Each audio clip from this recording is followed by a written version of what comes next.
Ladies and gentlemen, please welcome Peter Hacker, Joanna Kavenna, Iain McGilchrist and Henrietta Moore.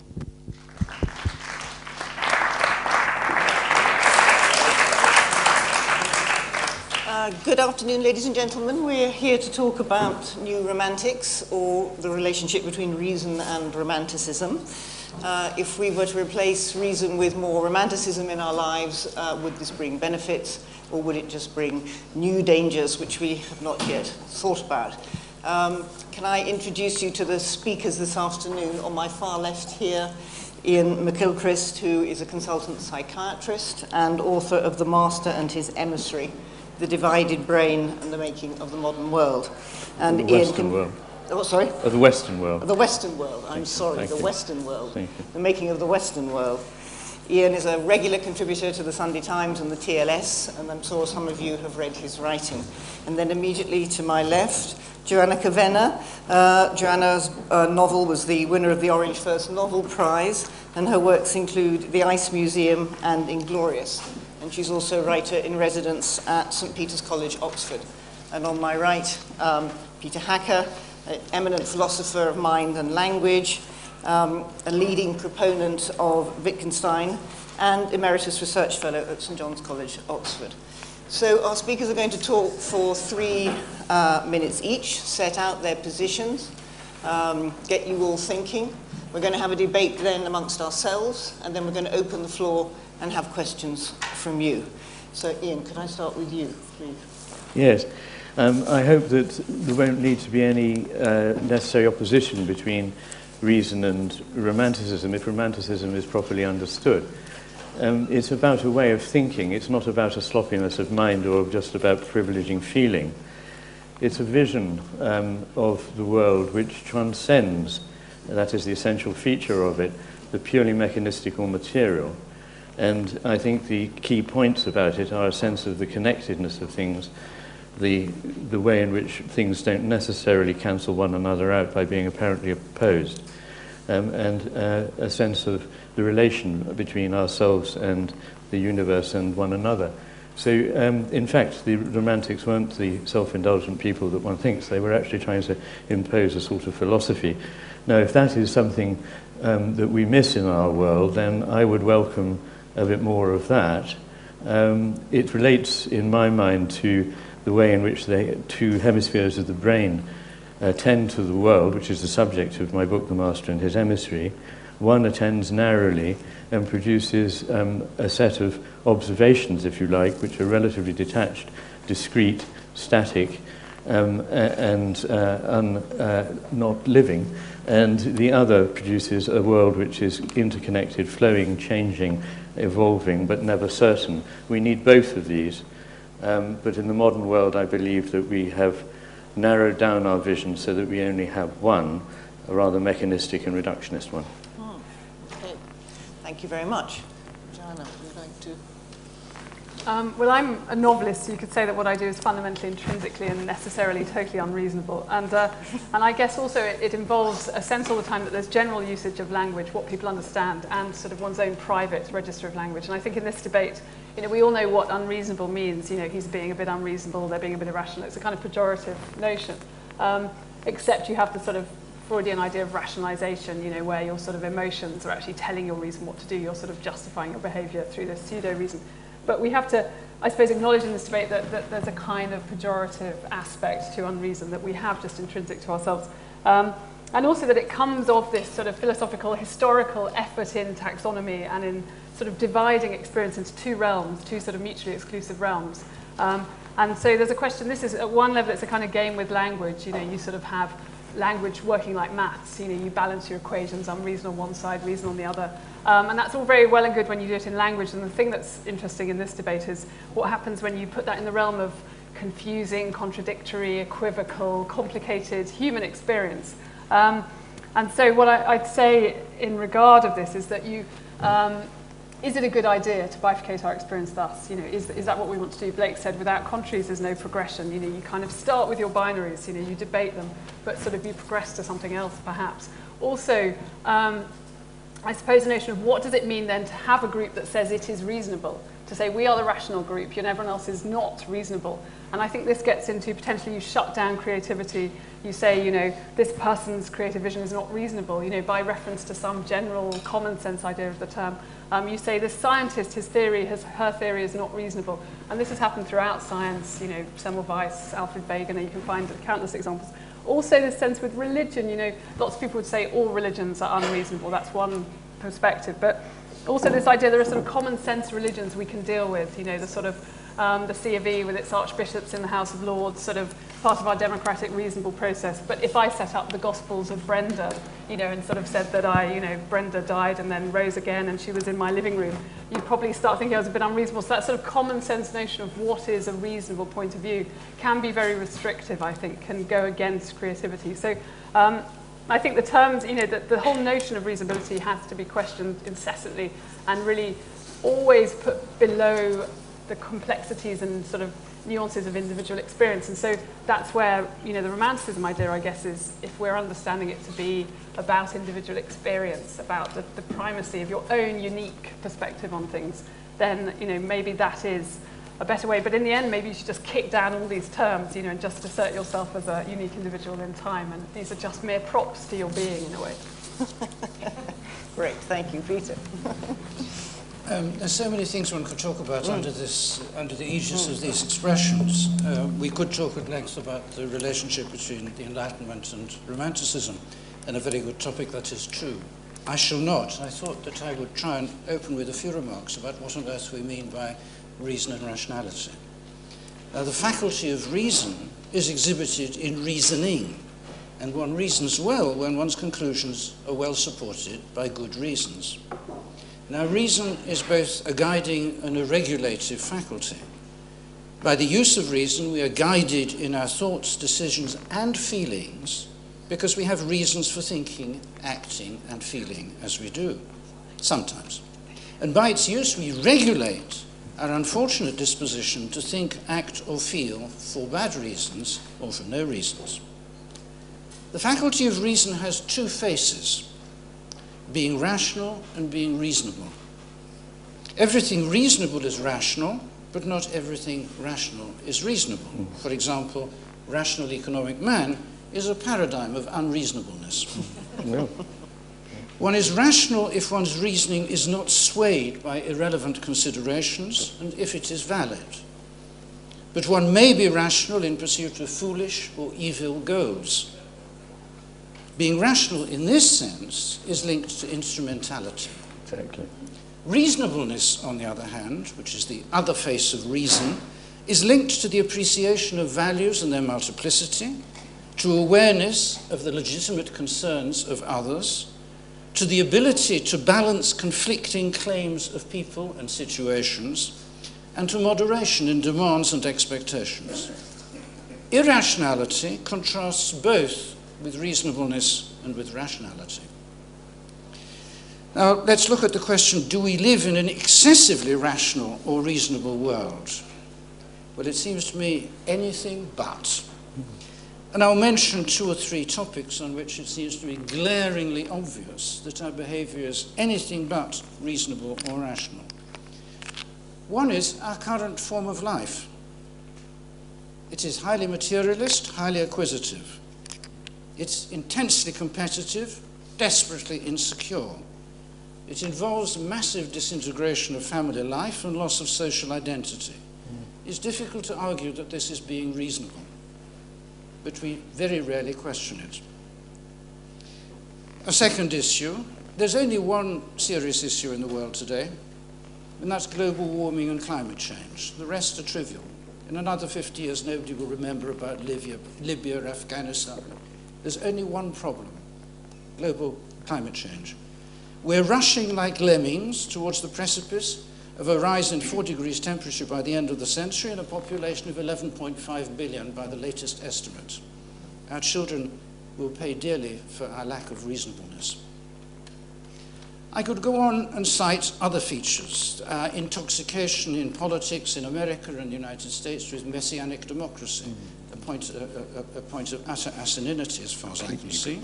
Our attitudes towards drugs, our attitudes towards higher education, indeed the proliferation of religion in the late 20th century and early 21st century is a proliferation of more irrationality. Now, none of these issues, and lots of others that I could mention, is going to be solved by more irrationality. And it's not going to be solved by more romanticism either. It can only be solved, if at all, by public debate and rational argument, which at the moment is sadly lacking. So, in my view, as far as public affairs are concerned, as opposed to artistic creativity, what we need is more reasonableness, not less. I want to make two concluding points. One is, it's important to realize that reason and the emotions are not necessarily in conflict. We have reasons very often for feeling joyous, or feeling frightened, or feeling angry, or feeling gratitude.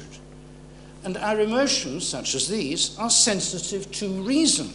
For example, if we find that the belief on the basis of which we feel gratitude towards someone is false, if it wasn't really that person, but it's another person who did us a benefit, then we will cease feeling grateful.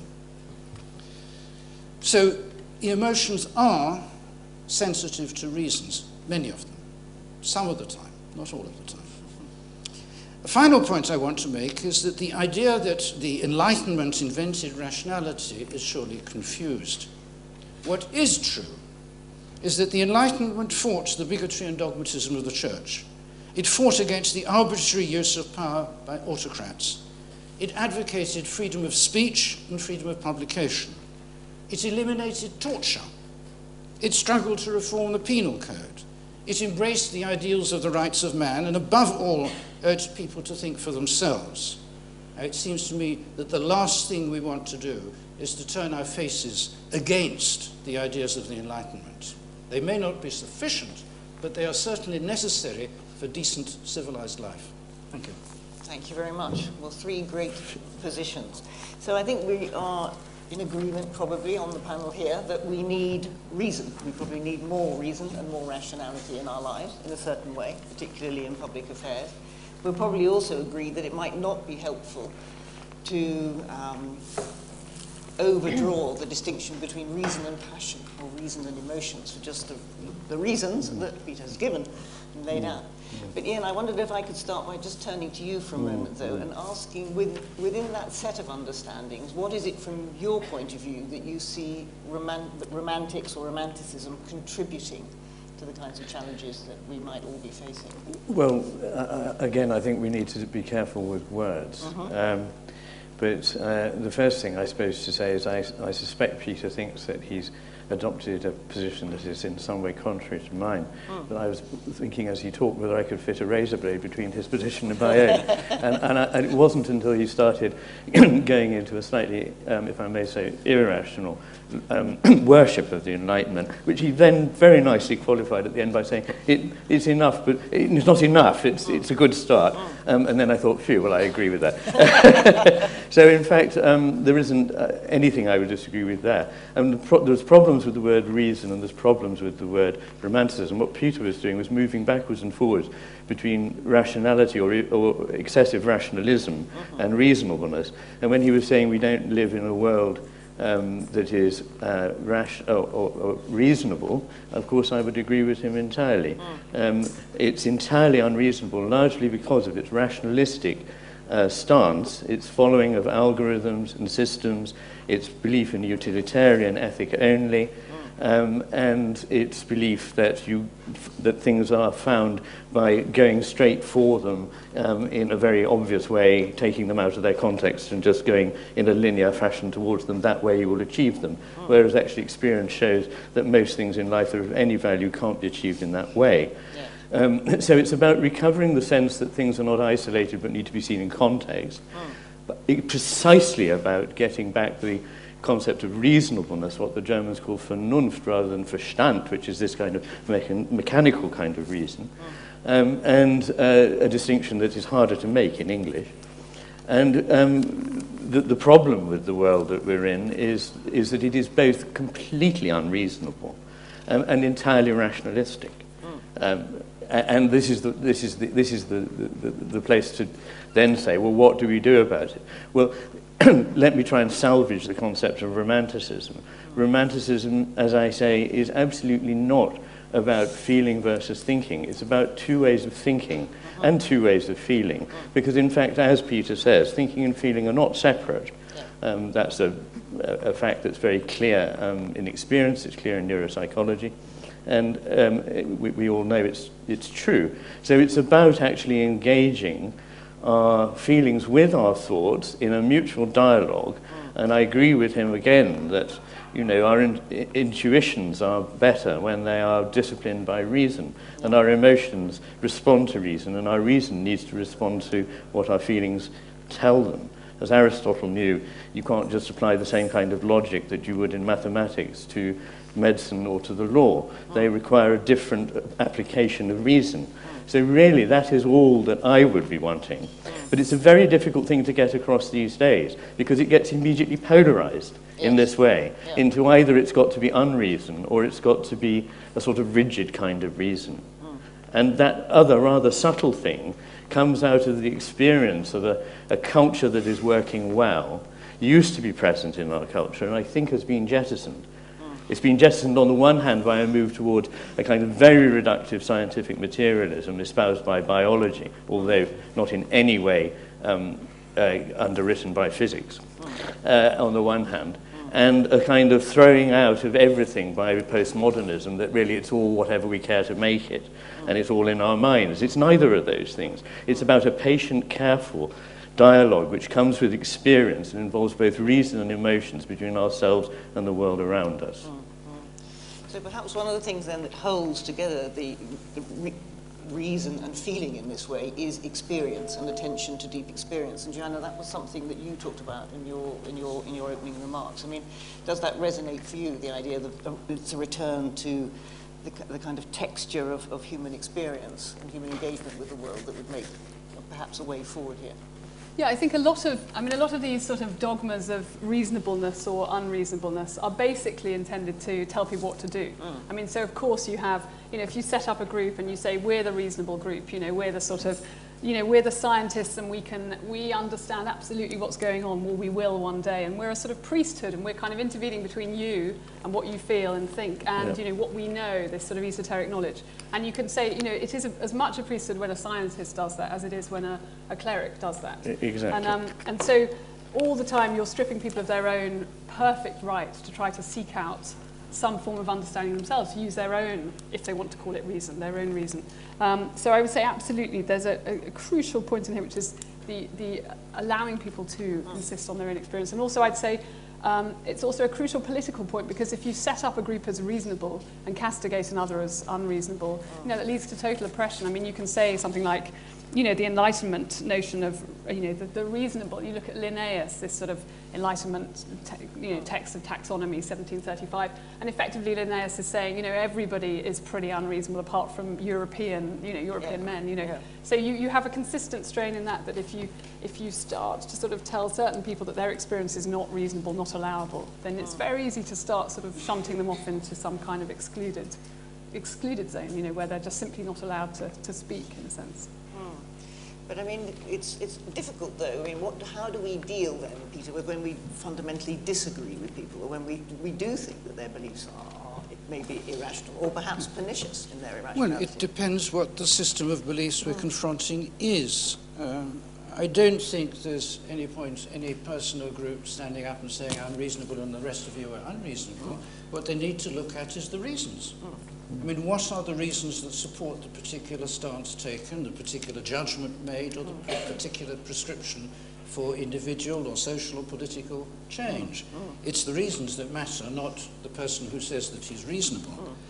And we judge the rightness or wrongness of the course of action according to the course of action which is best supported by solid reasons. Now, one of the contributions that Romanticism made to European mentality was a sharpened awareness not only of multiplicity of values, but incommensurability of values. Exactly. That was undoubtedly ill-recognized, if recognized at all, by the Enlightenment. And that is it was a move on behalf of the thinkers of the period of Romanticism, which we have learned, or should have learned, a great deal. And when one reaches an impasse, when one's dealing with incommensurable values, then the voice of reason has to be handled with great delicacy. Yeah. And that's why I want to distinguish rather carefully between being rational and being reasonable, because part of being reasonable is the recognition of the position of others, of the possibility of disagreement and living with disagreement, and hence, I mean, this is what ought to lead to tolerance. Now, historically speaking, it doesn't always, and there's no doubt at all that the Romantics' adulation of the will over reason, and in the emotions over reason, of the individual facing society, abandoned, solitary, but great, led ultimately to the idea of the leader leading society, and this degenerated into fascism. So I would wish to say that we are heirs to the Enlightenment. What they gave us is of vast value, unmeasurable value, and we're also heirs to the Romantic movement, which opened our minds to certain features of the human condition which are indisputably of great importance. But to balance these factors does involve being reasonable, in my view. So, Iain, if I could come back to you for a second then, is part of the problem here that we have perhaps got into a bad habit of seeing the kind of reasonableness that's, or the kind of rational thinking that's behind science as somehow making science stand out as being a particular claimant for reason when other forms of understanding the world are not? Is that perhaps something that's gone on in the last 30 years, where we've seen so many problems that we all face solved by scientific discoveries, and that means that science, in a sense, always triumphs over other forms of thinking? Well, true science, of course, is flexible, non-dogmatic, open to evidence. Unfortunately, it can become a faith, exactly like any kind of religion. And one sees that, and one actually hears some very eminent biologist, when asked to look at the evidence on a particular issue, replying, "I don't need to look at the evidence, I know it's wrong." Now that to me is a kind of medieval theology of if it's anything. So there is this dogmatism, and I would like to say that the key thing here is uncertainty, the value of uncertainty.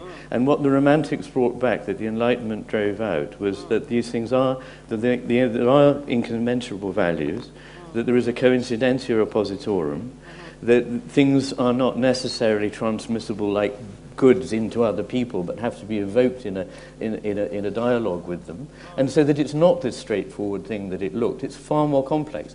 The interesting thing is that actually the philosophy of the Romantics, which is basically German idealist philosophy, is more subtle, more complex than the rationality, as it were, of the Enlightenment. And it's not about grand gestures. I mean, one thinks of Nietzsche. He's like a lot of wonderful Romantics. He injected something that is also necessary. I'm so much a person of compromise that I will compromise over compromise and say that sometimes one needs actually to have a bit of something that's a little bit extreme. That's actually quite an important part of the mix as well. But it's not, there's these sort of Byronic figures. But actually Byron himself was a sort of Augustan, urbane, satirical character. Wordsworth believed very much in the commonality of humanity and of the spirit. They were not in any way fantasists. I mean, Wordsworth was all about getting back to the very basic realities of rural life, the facts of nature, and so forth. So, on the one hand, you've got fantasy, which really the sort of scientific materialist view of that we now sort of mindlessly espouse is a kind of fantasy on the one hand. And then you've got painful, careful attention to things as they are, very much in key with the best parts of Romanticism, and very much in key with what was going on in the Renaissance, where the idea of the reasonable and of the sort of things that Peter was talking about was what was actually later driven out, in fact, by the Enlightenment, I would say, but let's not get into it. We'll definitely get into the Enlightenment in a second, because I can see that this has been building up for some time, so it sounds like a good debate. But before we get there, Joanna, could I just turn to you and say, what importance do you feel we should give to questions of uncertainty, equivocation, instability, perhaps, in ways of thinking and approaching things? How does that work for you as a writer? I think, exactly. Again, I suppose there's this sort of notion, I'm very glad to hear what Iain's saying, and I agree with it, that, but within a lot of debate, there's a sort of notion that to be certain is a good, so if people sound confident in their own opinions, and you get these people setting themselves up as experts on something, and they sort of know ostensibly all there is to know about this thing, that's a sort of good thing. And I think a lot of those people clearly are totally irrational, to use the sort of the term, that to believe that you can know all things, and in a sense also to believe in the importance of what you know, you'd actually have to be, to be able in any way, in a sense, to justify what you say in relation to anything sort of absolute. You'd have to be omniscient, you'd have to be God, and so it's a sort of, any form of, to me, interesting or rational thought, in fact, has to have that total equivocation within it, and also a sense that to equivocate is a good, and that it's a creative necessity. But also a sort of, if you want to use high terms like morals, it's a moral necessity, because if you don't equivocate, you're being something inhuman. You're being something that's impossible to be as a human, which is a person who can see everything. So I think it's just a vital, totally necessary force. Yes. So, Peter, equivocation, is that part of being reasonable, recognizing the necessity for it and engaging with it? We're not omniscient, and we're not going to become omniscient. Nevertheless, knowledge really is important. And knowledge is important because truth is important. Yeah. And truth is important because we prefer to confront reality as it is rather than fantasy worlds which don't exist. When we do that, we commonly end in catastrophe and disaster. I want to distinguish between science and scientism, because I do think that there's an important issue here. The achievements of science in the last 3 centuries have been colossal, some of them wonderful, some of them dreadful. We certainly understand the world far better than we ever did before, and we understand some aspects of our own nature better than we did before. Scientism is a different matter. I use the term scientism to mean the extension of the methods of science to domains in which science has no authority whatsoever. And that is dangerous. And I'm sorry to say that at the moment there's far too much scientism knocking around in the mass media, in the press, in books. At the moment, intoxicating fad, I hope Iain will agree with this, is actually neuroscience or various pseudo forms of neuroscience, cognitive neuroscience. And as I believe Colin is going to tell us this evening, it's neuro everything these days. Neuro literature, neuro economics, neuro law. I think cognitive neuroscience is a very exciting subject. The claims made for it are out of completely out of proportion with what is actually understood or known. And that is dangerous in the public media because it affects the way we think about ourselves, it affects the way we talk about ourselves, and it affects our understanding of the human condition. Now, it's not true, as many people who are intoxicated with science believe, that if there's any problem, it has a scientific answer, and if it doesn't have a scientific answer, it's not a real problem. That is the worst form of both scientism and philistinism. Right? There are huge swathes of human experience, human self-understanding, and human understanding of each other, which are not answerable to the canons of scientific investigation, and they never should have been thought to be. What is needed in this domain, if I may repeat what Iain has already said, is understanding. And that's a different story altogether. And if one may stretch the debate just a tiny little bit, those forms of understanding come above all from the humanities and from literature and poetry. Now, one of the disasters of present-day culture is present-day civilization, if it can be called that, is the marginalization of art and literature and poetry. They are treated as if they are appendages which you may indulge in after work in the evening to amuse yourself, and that's the only significance they have. I agree. Whereas there is more to be understood, for example, from reading Tolstoy's Anna Karenina or War and Peace than from reading most psychology books. So it's a different form of art. I'm not decrying psychology, I'm not decrying cognitive neuroscience, but there are forms of understanding which are barely touched by scientific study and scientific theorizing. And it's very important to realize this.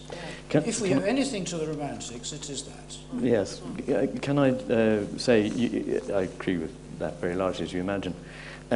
You said that the extent of science is nowhere near enough to underwrite the sort of deductions made from it. But I would just gloss, and I think you might agree with this, that it's not just the extent of it, but it's also the nature of it, in that it can't answer certain kinds of questions. There are certain category areas that will tell us what a certain thing is. It can't tell us that. It can only tell us about certain ways in which the body or the brain or whatever functions. I would actually, though, remind you, Peter, since we apparently are allowed to talk about the Enlightenment, that Isaiah Berlin's summary of the Enlightenment project was that precisely what you just said about scientism, that all questions have answers, all the answers are mutually compatible, and all those answers can then be transmitted as they are to another person. Each of those things Romanticism would put at doubt. Each of them I would like to put at doubt. Yes, I quite agree with that. That seems to be one of the many great contributions to the Romantic movement. On the other hand, I would not want for one moment to decry the Enlightenment. We owe so much Nor would to I. them. And it's actually one of my favourite periods. Can't we decry it a bit? Yes, I go on mean, then. Yes, let's decry it a bit. Yes, yes. Decry it a bit. well, I mean, okay, I decry it because the term itself is so very annoying. I mean, the Enlightenment. I mean, why? Why were these people so jolly enlightened? You know, the sort of, I mean, to sort of set yourself up or to be set up as this sort of moment where everyone else has been a bit of a dimwit and suddenly you've kind of got the thing going. I find that mildly irritating. I also think, you know, a lot of the pronouncements that Enlightenment types make on certain things are truly not remotely enlightened. So I know it's unfair to condemn people by aphorisms, but why not a little bit of it? They didn't think of themselves as Enlightenment. Who would we like? Who do you count as Enlightenment? You two Hegel, does Hegel count as an Enlightenment? Oh, Hegel's gone way beyond Enlightenment. Yes. Post-Enlightenment, derived entirely from the Enlightenment. Hegel is a romantic figure. Hegel is no, very not. belongs to the romantic movement. Hegel underpins a very important aspect of Romantic thought. Yes. Hegel would not exist without the Enlightenment, I'd like to say. So, well, Romanticism wouldn't have existed but for the Enlightenment, but Hegel is a figure in the Romantic No, movement. he's not. He's a headmaster with a measuring rod. No, he's as not. Virginia Woolf would have said. No, Hegel is not. Hegel is a wonderful philosopher, actually. No, he's not.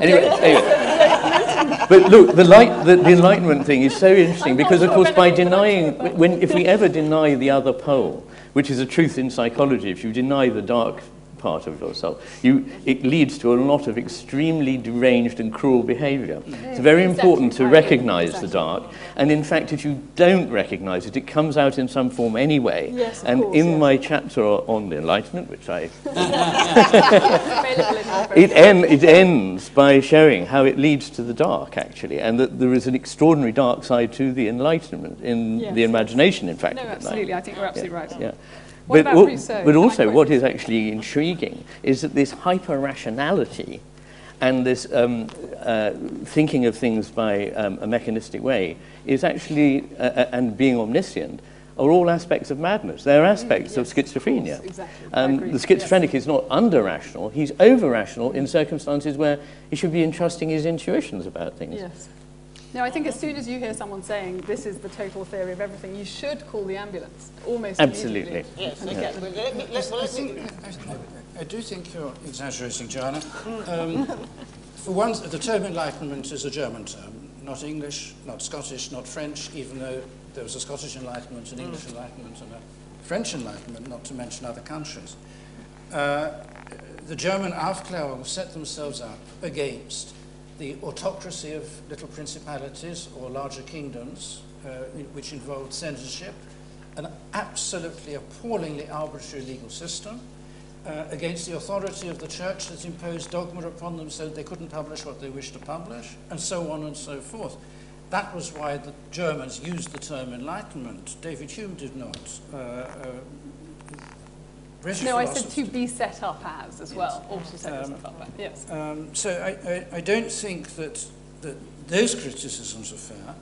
And although the Enlightenment was, I agree with Iain, blind, at least to a degree, to the darker side of human nature and thought of it merely as self-seeking behavior on behalf of tyrants, one can hardly say that the Romantics weren't susceptible to the darker side of human nature. No, good.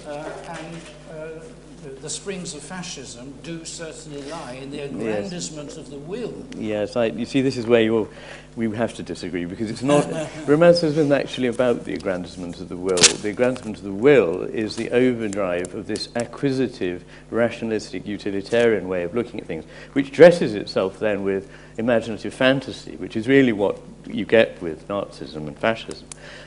Again, the movements in modernism that you see happening around the period of the Nazis in Germany and the fascists in Italy are actually connected, in my view, to an over systematizing and rationalistic way of looking at things.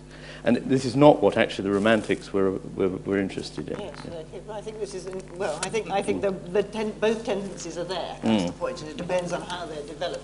I just wanted to come back for a second to Joanna and to this idea that perhaps there are some things which we shouldn't seek to know in the sense of applying rational thought to them, that there are perhaps things in life which are important to us precisely because we don't know their contours, we're not completely sure of their shape. I mean, that perhaps there is an argument for saying some things should remain mysterious. I don't think we should sort of think that some things can't be touched. You know, I don't think we should feel I mustn't think about this because it's too mighty for me. You know, little old me. But I think, as you say, that certain things to believe, to presume that we can know them is. I mean, we're these little, you know, monkeys hopping around, or well, we're told we're monkeys. I mean, you know, Charles Darwin told us we're monkeys. I mean, who knows? You know, but perhaps we are, and we're hopping around on this planet in some sort of bit of the universe, and existence is fantastically weird and, you know, and fascinating for that reason. So I think this obsession we have with taxonomy and categorization and knowledge, I mean, it can be it's hugely necessary to speak, and we must keep speaking, and we mustn't just think our words are fragile and they mean nothing, and we must fall silent. I mean, of course, one should try as hard as one can to sift through experience and to render it, and it's exciting and necessary. But I think, you know, to accept that there is much that's unknowable within ourselves. We never know who was our first ancestor. I mean, where do we come from? You know, where do I come from in a strain of sort of being through time? You know, I don't know at all. So inevitably we're unknowable to ourselves, and other things are unknowable, I think, intrinsically. Peter, do you think that there's any connection with a recognition, not just of the limits of knowledge, but of something which we shouldn't seek to know in the way that we try to know about reasons for doing things, reasons for acting in a particular way? In other words, aspects perhaps of the spirituality or of a spiritual being that should remain somehow transcendent for the forms of rational knowledge that we've been talking about? We should strive to understand the world we live in.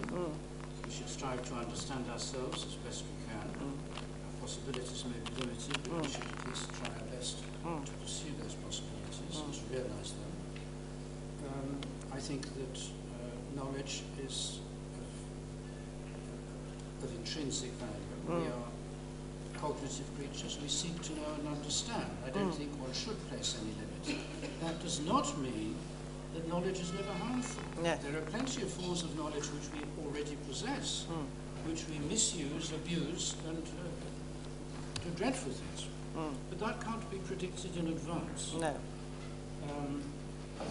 And that, again, it seems to me, if it can be controlled at all, it can only be controlled through being as reasonable as we can, trying to balance the values which we cherish, trying to understand the point of view of others when we're dealing with incommensurable differences.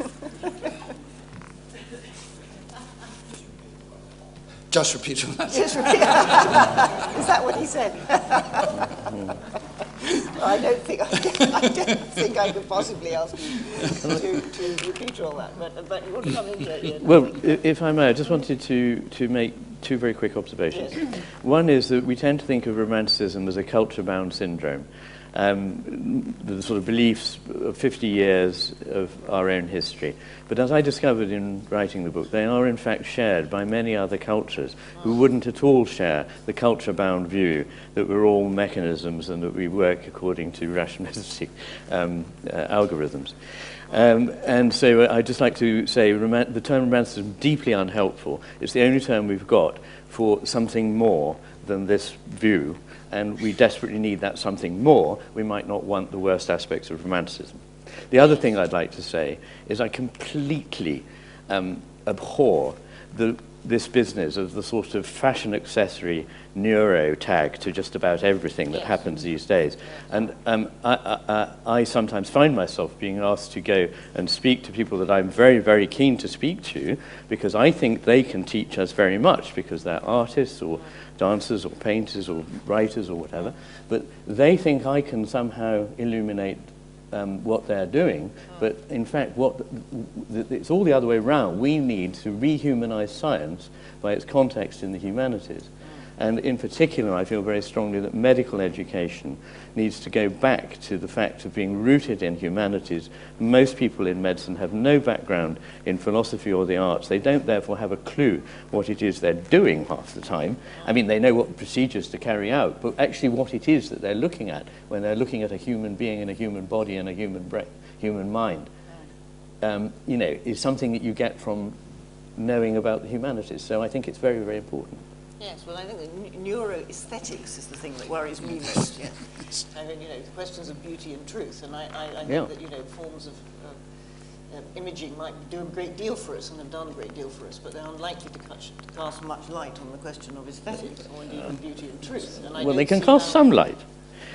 All this stuff is terribly interesting. It casts a light, but it doesn't tell us what it is or what's going on. That's the mistake. I never understand this tribalism of the disciplines as well, where, it's the sort of, again, this thing Lauren said about the imperialism of absolutes, where, one discipline has to say, well, we're just better than all the others, and then, another one has to say, well, we're better than all the others. You sort of think, well, why? Why do you have to, again, elevate your neuro discipline or whatever? Yeah, exactly. So sort of, then it's the sort of only one that anyone's allowed to listen to. It seems crazy. But, Joanna, you have to be careful with that argument, because on some subjects, the opinion of a set of people is better than all the others. I mean, you're not going to come to me to ask how to solve this and this disease. You're going to go to Iain, and so on and so forth. In the domains where science has a place, then we should consult scientific facts and scientific truths and scientific understanding. The problem is to control scientism and our disposition towards it, towards scientism, and on the other hand, to cultivate, if you like, humanistic understanding in its various forms, and the education of our children as best we can in the humanities, in the arts. It seems to me that one must differentiate between romanticism and a movement, particularly a 19th century movement, and, as it were, romantic aspects of the human personality. And there's, as it were, there are many aspects of our complex nature which are not adequately budgeted for by instrumentalist thinking. I think no sane person ought to think otherwise. Yeah. I hope none of us do. Well, I'm sure none of us do from what we've all been saying. But lots of people do, actually. Well, yes. I grant you that. I mean, as you were saying about, I forget who said about, if you limit the questions you can ask to the questions you can answer, then, that's the sort of sign of a lack of ambition. But also within, as you say, that of course there are areas of knowledge that people have beyond others, and I'm not in any way refuting that. But again, if you try to suggest that your area of knowledge is not a closed field. I mean, it's a field, and the fences of that field are established, and it doesn't mean you can't think about other things, but it means that the idea that everything you're doing is within a system of sort of values that are necessary within that particular field. Yes. Your language, all these, the language of neuroscience, the language of whatever it is, you're creating these languages, and then your conclusions are meaningful within that framework, not necessarily beyond. So we've had a wonderful discussion, and what I would like to do now is to consult our very, very patient audience and to get their views on all of these matters. And if I may, I'm just going to take questions, probably 3 together, and then see what the panel would like to do. So the 1, 2, 3. So you're first, yeah. And we've got a mic. Just one sec. You've got a mic. Thank you. I wanted to raise as a thought experiment climate change denial. It's partly, it would seem, to do with the fact that non-scientists don't understand what science is. So they distrust the scientists because they expect them to be certain. Whereas I think, as you alluded, physicists understand perfectly that science is not about certainty. But the other issue that I'd like your views on, in terms of whether it's rational or reasonable, is that the studies of climate change denial are to do with people feeling that it's a kind of attack on democracy, attack on their way of life, a threat to transfer funds to the developing world, etc., etc. So is that rational or reasonable? And reason is not necessarily going to change the views of those who deny climate change. Okay, great. That's all I fixed. And one question here, please. Yeah, just there. This. Thank you for all that. Two short points. Firstly, I'm surprised at your contrast between the Enlightenment and Romanticism. I've always understood Romanticism to be much more a reaction, not to the Enlightenment, but to industrialization and urbanization. Secondly, the one where that hasn't been mentioned, although Peter got close to it, was empathy. And I would have thought that what we need nowadays to address the problems he identified, a less wealth of nations and more theory of moral sentiments. Okay, that's a great point. I'm just behind there. Yeah, I just, thanks for the debate, but I was just trying to get it back to how it was billed, which was the quote about J.G. Ballard saying that we're re-primitivizing our society, and get it more into, like, is there a trend towards going more romantic, and is myth becoming more important now? Because the debate, I think, so far has been more general about the balance between reason and romanticism, but are we moving away from the Enlightenment now? Yeah, are we moving away from the Enlightenment? How would you like to address all of these points? Right. In any of them? Yes. Yes. Okay. Myth is not a romantic concept. Myth is a very important way of understanding the world. Basically, we can only understand things by comparing them with something else we think we understand. And if we limit it to a mechanical model, then we won't understand very much. So myths are actually about forms of understanding. And I don't know whether they're becoming more popular or not. Myths as lies, of course, is another idea. It's a bit like what Locke said, that metaphor was a lie, but in fact, of course, metaphor is as Max Black understood, is actually the only way in which we understand meaning. So I don't know about that, but I'd like the second question. Yeah. Because, first of all, I don't think the Enlightenment and Romanticism have an entirely oppositional stance. I think one flows out of the other, even though they are opposed in their drift. And there is a seamless transition, which I try to describe in my book. So I think these things are wrongly seen as just a reaction to the opposite pole. They're actually a way of taking something in it and showing there's something bigger there. And I would say that the business of Romanticism being a response to the Industrial Revolution. Well, the Industrial Revolution was simply an excrescence of the Enlightenment. They're both aspects of rationalistic manipulation of the world in order to achieve more power, which is basically, or more control, which is essentially what, in my terms, the left hemisphere enables us evolutionarily to do, to grasp tools, to make things, to exploit the world, to get, basically. And it leaves out the empathy, which is in fact what the right hemisphere literally is better at providing for us, the right frontal cortex, one of the most highly evolved parts of the brain, which separates the great apes and ourselves from most other animals, this particular expansion of it. Is about empathy, and I absolutely agree about the core role of empathy. Denial is actually one of the features of this kind of systematic reasoning, is that one only looks at the things that are accountable for within the system. The things that don't actually get predicted by the system don't get noticed. And trying to move to, well, actually there's a value that's greater than this, and that's in conflict with it, is very difficult. And I make the point in my book, neuropsychologically, this is a literal fact, that the left hemisphere is very good at denying things that don't fit in with what it normally understands to be the case, to the point where somebody with a right hemisphere stroke will literally deny a paralysis of their left arm, where somebody with a left hemisphere stroke will not deny a paralysis of their right arm. Joanna, reason? Yeah. Which one should I do first? Whatever you like. Reason Whatever you one. like. This is the Well, I was thinking about climate change. I wrote a book all about the Arctic and spent a lot of time talking to climate scientists, and I think it's a really good example of a point at which so a lot of the scientists are equivocal. Inevitably, they're talking about the future. You know, they say we obviously don't know what's going to happen, but you know, this is a possible scenario, and you sort of think, well, surely this is enough. That, you know, if this is the possible scenario, why not proceed? Because it's so appalling if it's true, as if it is true. You know, if you have to make a pragmatic judgment on it, you know, it seems rather than say, well, because there's still some doubt, you know, we won't do anything, and if it happens, you know. So I think in that respect, it's where you can equivocate usefully, but you know, you should, in a situation as bad as that, if it's projected, you know, if it happens as it's projected, you must act. You know, you must do something. So I'd say about the are we moving away? I think in many ways, I mean, if we're talking about sort of we of public debate, or we of sort of collective experience, which, you know, is always a bit dangerous, but I think in many ways we are much less primitive than the Enlightenment was. You know, we allow the experience of far more people into our major significant debate.